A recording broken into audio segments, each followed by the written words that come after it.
Dobré ráno, den 64, 13. července.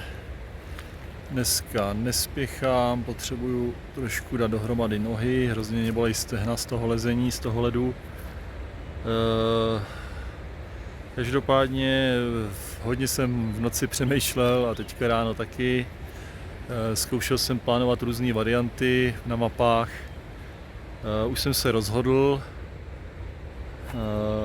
Aspoň myslím, že je to definitivní to rozhodnutí a jaký je, to vám řeknu později. Ještě si to chci nechat ještě malinko uležet, takže ještě to není úplně 100%, ale na 99% jsem se rozhodl. A co teď, co dneska? Dneska mě čeká přechod přes takový pěkný lanový most, co jsem viděl, byl spadlý, ale už ho opravili. A pak právě uvidím, co dál. Tak, jsou dvě možnosti, já to řeknu takhle, jsou dvě možnosti. Buď to půjdu přes dva průsmyky, z toho jeden je technicky těžký. To mi nevadí, lezení mi opravdu nevadí, vadí mi prostě měkký sníh. Dneska v noci určitě nemrzlo, bylo teplo. Samozřejmě jsem níž, takže nahoře možná chvilku mrzlo, ale málo. Takže to je jedna z možností a vlastně za tenhle dvouma sedlama, průsmykama se jít do Bishopu přes Bishop Pass Trail. A druhá možnost je vzít to dřív, vzít to před těma sedlama, vzít to přes, teď si nemůžu, Sawmill Trail, nebo tak nějak se to jmenuje, a vzít to vlastně taky do Bishopu, ale před těma sedlama. Tenhle vlastně exit z trailu taky není jednoduchý, protože je to taky přes sedlo, který má 3,5. Plus je tam nějaký brodění těžší, takže uvidím.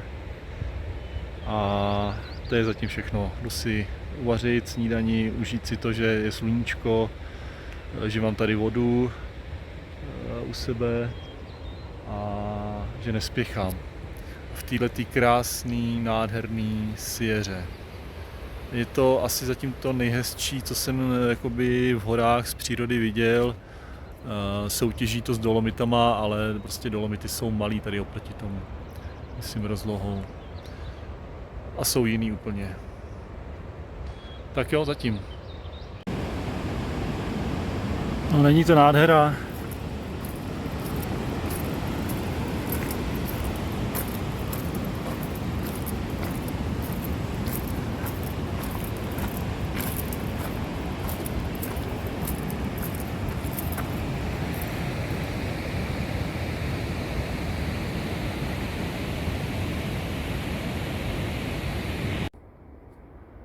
Pořád se divím, když vidím ty lavinové pole.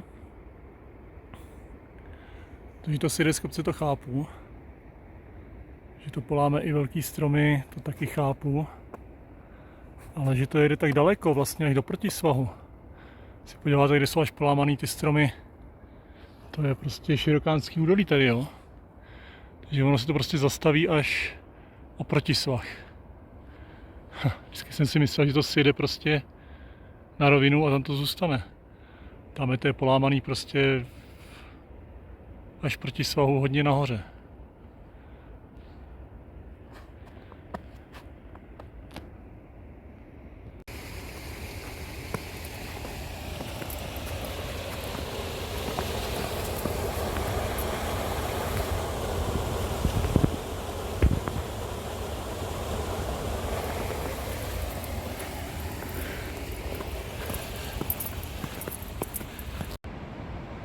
Tak, to je ten opravený most, který strhla voda nebo něco, lavina, nevím.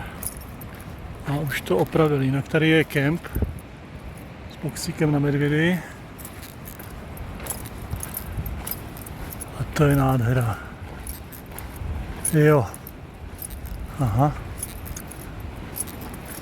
Oni tam psali, že je tolik vody, že je problém i s tím mostem, takže jsem zvědavý. Aha. Jestli tady nebudu muset přespat.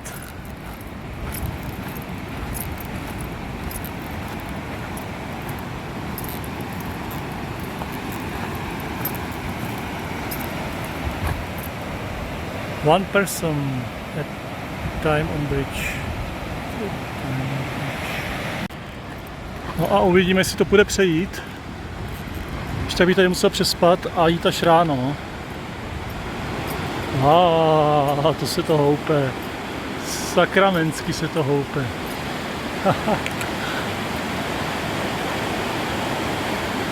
Tak teď už chápu, že pouze jedna osoba naraz.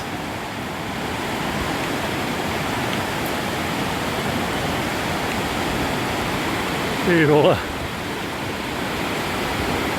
No, problém asi bude na konci, protože té vody je tolik, že ten most končí dřív než řeka.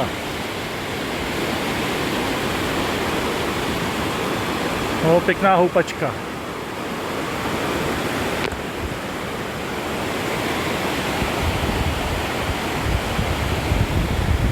Tak doufám, že mi nespadne telefon nebo hulky do vody.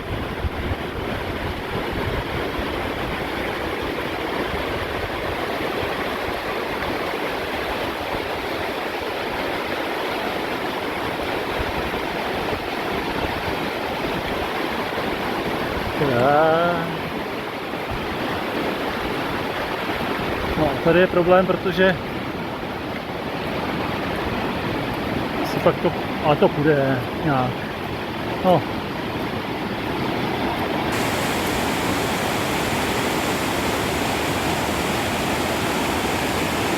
Tamhle vpravo někde, no.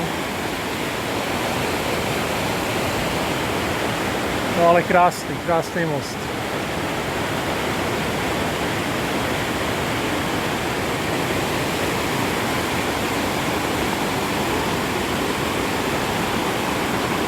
No, jdeme na to, no. Je to docela... No se to vždycky zdá dobrý a pak když tam člověk je, tak je to moc prudký. Jo, tak v pohodě, dal jsem to trochu nad kolena. Šel jsem spíš tady takhle nahoru. Teď to vypadalo jako menší proud. Takže v pohodě. Ale věřím, že třeba večer, když to bude třeba o půl metru vejš, vlastně až sem, předpokládám, že večer bude voda k tomu kameni, že už to bude do pasu a už to bude horší, no. Takhle v pohodě. Tak to je síla. To je tobogán.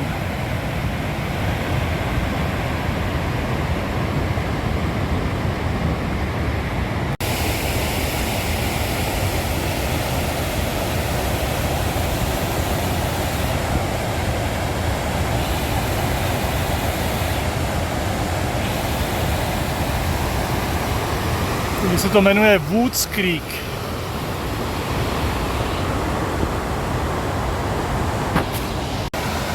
Tak, tady jeden z jeho přítoků musím přejít.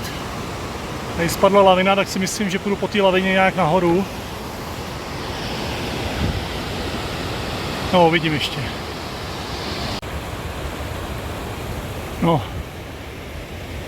Já si myslím, že to vydrží.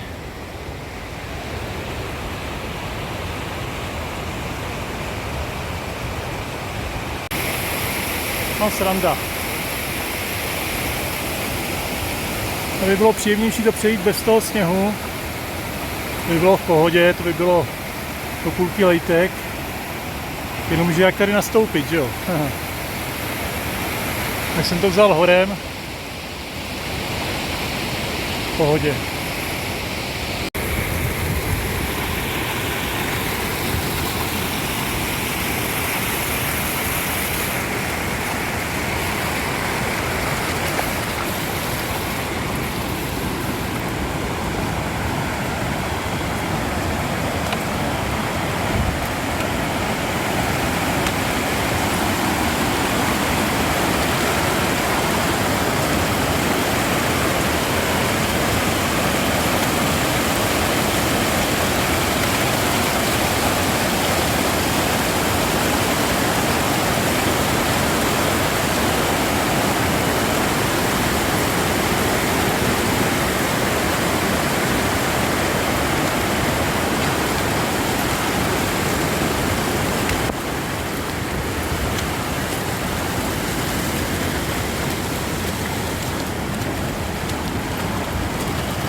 Haló, to je Blanka?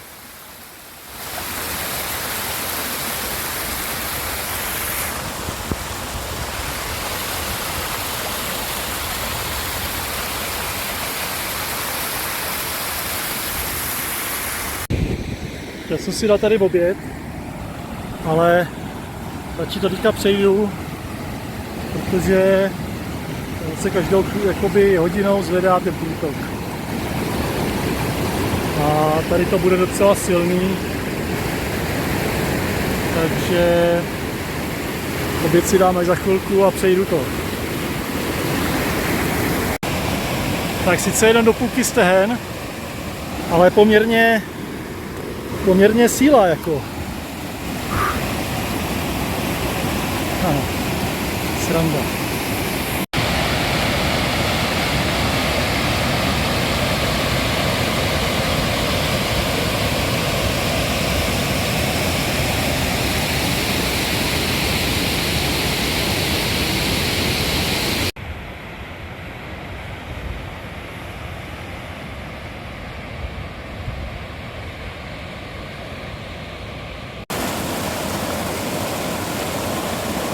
Takovej most neberu, to radši přes.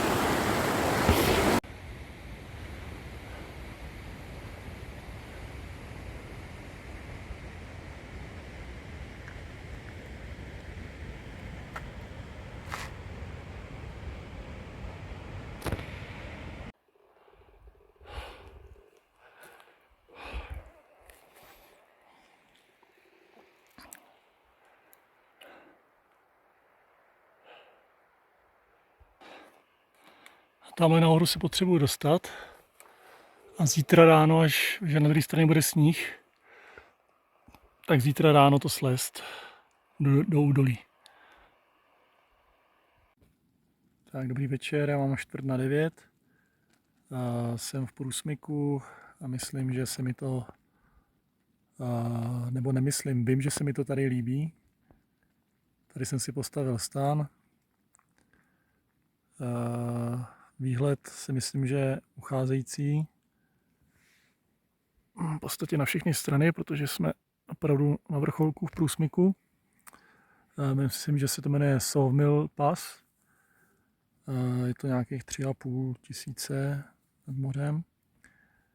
A já si vařím svoje oblíbené nudle. Tyšin, to mi doporučila Petra, manželka. Jsou fakt výborný, mají i náš Vietnamec na vesnici. A to není zase tak důležitý. Proč jsem tady v tomhletom bočním průsmyku? A to je z toho důvodu, že jsem měl možnost jít na 2 další průsmyky na PCTčku, než bych došel na Bishop Trail Pass. To znamená 2 dny. To není problém, jídla mám ještě asi na 5 dní.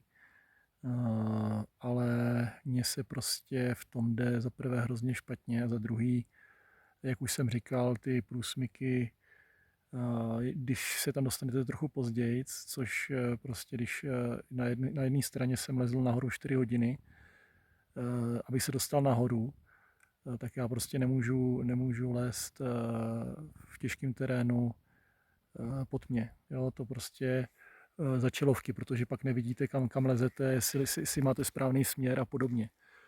A prostě za normální podmínek se jde nahoru 45 minut, hodinu a já jsem prostě šel nahoru 4 hodiny, jo, do průsmyku na ten Glen Pass.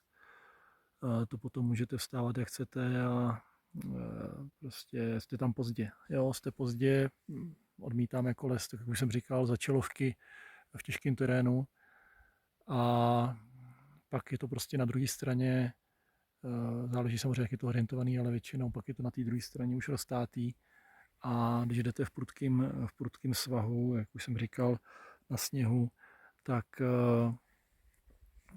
prostě by to chtělo mačky a v podstatě jištění, protože i ty mačky, když mají třeba, já nevím, 4 cm hroty nebo 3, co mám doma, tak prostě nemají se do čeho opřít, protože to je normálně krystal, jo, který se sype. No, takže z tohoto důvodu jsem se rozhodl tímhletím bočním údolím odsaď odejít z PCTčka, dostanu se dolů a tam zapřemýšlím, poptám se, podívám se, až budu na signálu, protože jsem už 5 dní bez signálu, ani ťuk, tak popřemýšlím, kam se posunu. Jsou v podstatě 2 možnosti. Jedna ta vzdálenější je opravdu přeskočit hory do Sierra City, kde vlastně opravdu končí ty nejvyšší kopce. A druhá možnost je ještě nějaký jezero, já jsem to zapomněl. To nevadí, zítra se na to podívám. A mrzí mě to moc, protože přijdu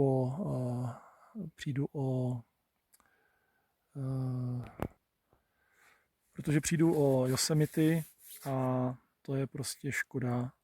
To jsou nejhezčí skály, nejhezčí hory a nedá se nic dělat. Prostě musím to brát jako kdyby byl, že to zní blbě, když jsem se tak rozhodl sám, ale jako kdyby byl požár. Jo. Tam taky nebudu přemýšlet, jestli tam půjdu nebo nepůjdu. Prostě nesmí se tam, respektive je to nebezpečný, tam prostě nepůjdu. Pak ještě mi vadili prostě díky tomu enormnímu množství vody v řekách, tak ty brody, zatím jsem nenarazil na nějaký, který by nešel přejít po nějaký rozvaze a po delším hledání, ale jsou tady i spadlý mosty přes řeky, které nejdou přejít. A to mě třeba čekalo za ty 2 průsmyky, kdybych šel dál po PCTčku, tak bych musel nějakých 16 mil dolů, pak kus stopovat a zase zhruba 16 nebo 15, to už je jedno, mil nahoru, abych se dostal zase na PCTčko za ten most. Někdo to sice přelejzá i ten spadlej most, údajně to jde, ale to je zase věc, kterou prostě, když vím, že tam je spadlej most, je tam varování, z toho nemá chodit, tak já tam prostě nepůjdu, jo. Jako asi by to šlo, no, ale nevím, jak bych, nebo kdybych to, nedej bože, potřeboval pomoct, tak jak bych to vysvětloval, respektive co by na to třeba pojišťovna a podobně. No, to už jsou takové povídečky a vypadá to, že nudle jsou uvařený, takže já jdu na to, zítra sklouznu dolů, doufám, že to nebude nějaký hodně prudký, samozřejmě půjdu po sněhu, ale chci jít prostě po tvrdým, takže snad to zmrzne, zatím je teda nějaký moc teplo, doufám, že bude pod nulou trošku.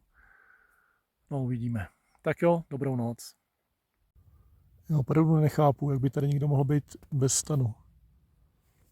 Tady je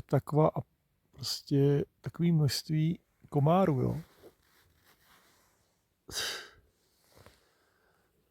Jenom tu chviličku, než jsem se naházel věci a zalezl jsem, tak jsem jich tady měl asi 50, musel je vyvraždit. A teď už mám klídek, jo, ale to by bylo fakt zajímavý. Tak teď už dobrou noc.